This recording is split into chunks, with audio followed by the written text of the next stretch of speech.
We have the happy couple from Married at First Sight with us right now, Rhi and Jeff. Oh, love, isn't it grand? Hello, guys. Hey, Good morning. Good morning, guys. It must feel so nice to actually be able to be out with your relationship now, because I'm going to be honest, when we had you in studio, you guys had no poker face. It was pretty obvious. Yeah, I mean, I definitely have no poker face. We've seen that. Yes, You definitely don't. No, it does. It's like a weight lifted off the shoulders, really, because you want to say how proud you are of the relationship and everything, but then you're not allowed to give too much away, so you feel a bit torn. Oh, I don't want to scare Carly too much, but there's still the reunion. What could happen between now and then? I'm not worried about you two. I'm not worried at all. Yeah, you never What know. are you worried about? Yeah, who would you be worried about going into the reunion? Well, where do I begin? Obviously, Jamie and Dave, I don't know what's going on there. You guys probably do. I don't want spoilers, but they're the ones I'm nervous about. Yeah, you never know. I'll tell you what, like how they turned their relationship around was really nice to watch. So, they were pretty strong in the end, and we'll see what happens at reunion, I guess. No, I'm going to put the pressure on both of you right now. I could be. Oh, I'm nervous. I know. Sorry, guys, but I just have to say it. Obviously, this was filmed a little while ago, and the vows were so beautiful, but we didn't actually see a full declaration of love. Have we had one since? You'll have to wait till reunion. Yeah, wait for reunion. I love that. Now, we never had any doubt that you guys were going to be together after this. I mean, it was such a great night last night, but did either of you have just anything in the back of your mind? It's been really great leading up. Am I going to get blindsided at the vows?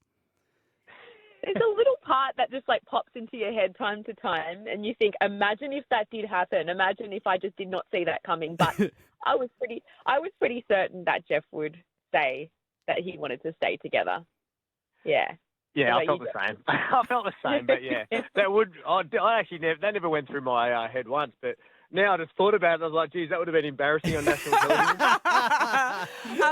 Were the producers as, I guess, confident as you guys were? Because when we spoke to Jamie, she said that a lot of contestants were booked on separate flights home just in case. Were you booked on the same flight home?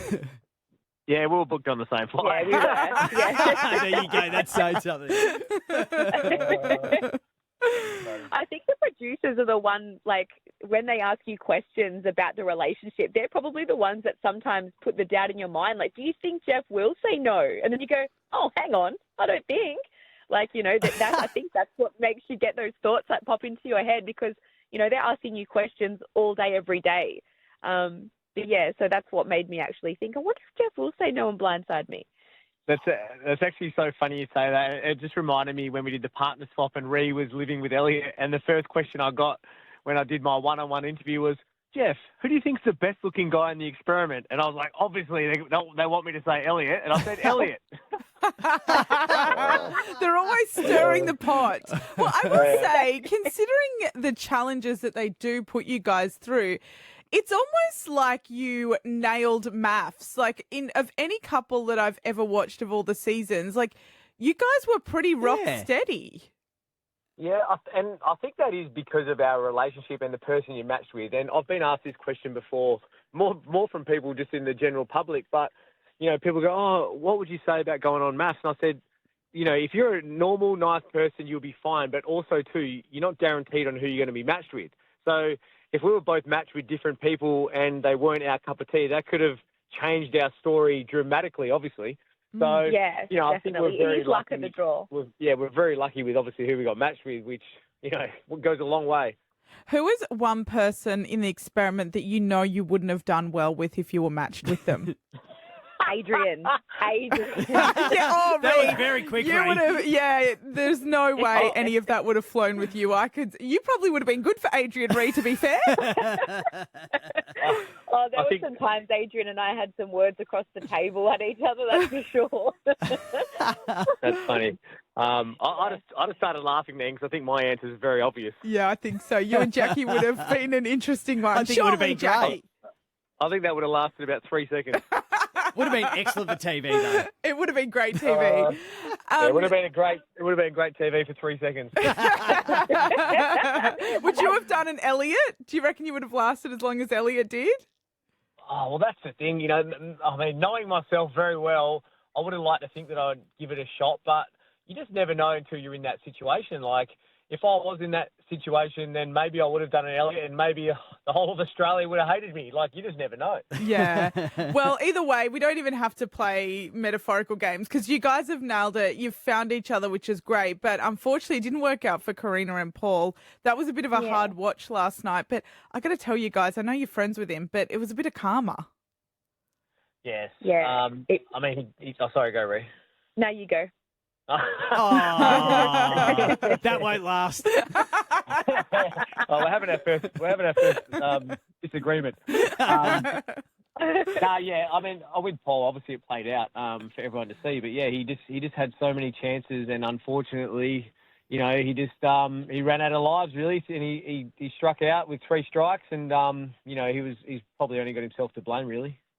Yeah, watching the final vows back, I was emotional. I really, my eyes welled up with tears watching, because I know how much Karina liked Paul, and I know how hard the decision was for Karina, because we spoke about it prior, and she was really struggling coming to that answer, even though, like, to me it looks like black and white. But you know, I'm not with Paul all day every day, and I know that they had many great times together. When you really like someone, you know, you do see the best in them, and it would have been such a hard decision when you really like someone and you want it to work, but then you walk away. So I really, really felt for her, because I know that she was, even after the final vows, she was quite upset. She was pretty tough there as well, because Paul was kind of begging maybe for her to reconsider, and she just staunchly basically said no deal. So I thought that was impressive. Yeah, I agree. I think so too, considering her feelings for him. But I guess, you know, like Jeff said, 3 strikes, like, you're out, you know, you can't come back from that, especially the last one. I couldn't come back from the second last thing he did, let alone the last one. Yeah. So guys, obviously we know, Rhi, you've got the key to the house, and I know we have to hang out for the reunion episode, but what is next for you guys as a couple? I think, you know, enjoying each other's, enjoying our relationship outside of the experiment is probably the main focus, because life is so different. Like, the experiment, you're together all day, every day, where, you know, normal life, you're at work, you're catching up with friends, so you're not seeing each other all day, every day. But then when you do see each other, you really do appreciate that time. But I think, even though we are a bit older, everyone keeps saying, like, you know, what are the plans? But still, it is a fresh relationship. You just want to enjoy each other's company for what it is, and I guess reassess later on. Sorry, I'm not allowed to say too much because the reunion. Hey. I get it, guys. I get it. One thing I've wondered about your relationship is who friend zoned who? We always get asked this. It was very mutual. When we were...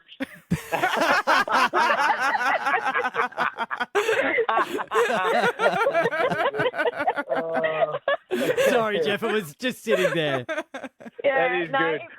It was very mutual. Like, I even said to the producer, because she kept saying to me on the day of our wedding, come on, someone must have broke it off. Someone must have, you know, said it first, and then the other person agreed. But we kind of, like, went in quite hard at the start. Like, we saw each other quite a bit, and it ended up feeling a little bit like a relationship. And because we were both freshly out of one, I remember thinking, I'm so not ready for another relationship.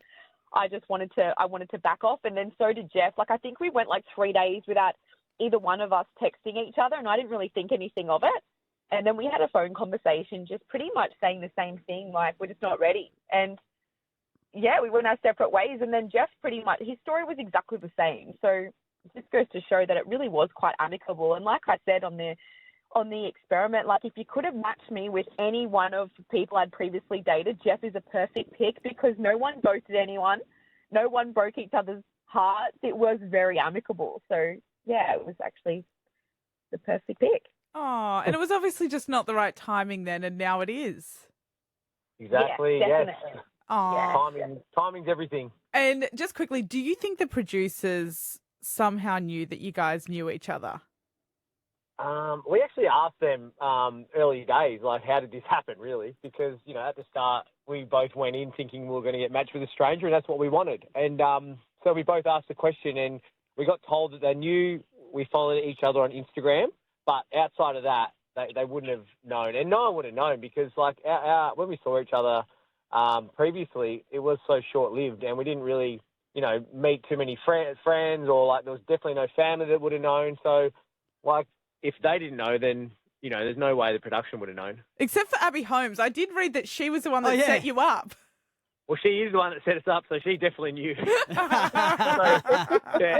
Abby goes to my gym, and obviously Abby's Rhi's best friend. So we both became single, and Abby's like, "Oh, Jeff, you got to meet my friend Rhi." And then I did the ad on Instagram, and the rest was history. Then, yeah. How good is nice. that? How good is that? Well, guys, it's been an absolute pleasure watching you on Married at First Sight. It's good to see that there's a couple that comes out of it and really does find love, because you guys have nailed it. Thank you so much. And now Robbie believes in love again, which is good news for his wife. Yeah. I was going to say, gee, don't tell her that. Thank you so much for joining us, guys. Thank you so much for having us on. Having us. Have a good day. Cheers, Thanks, guys. That was guys. awesome. See you guys.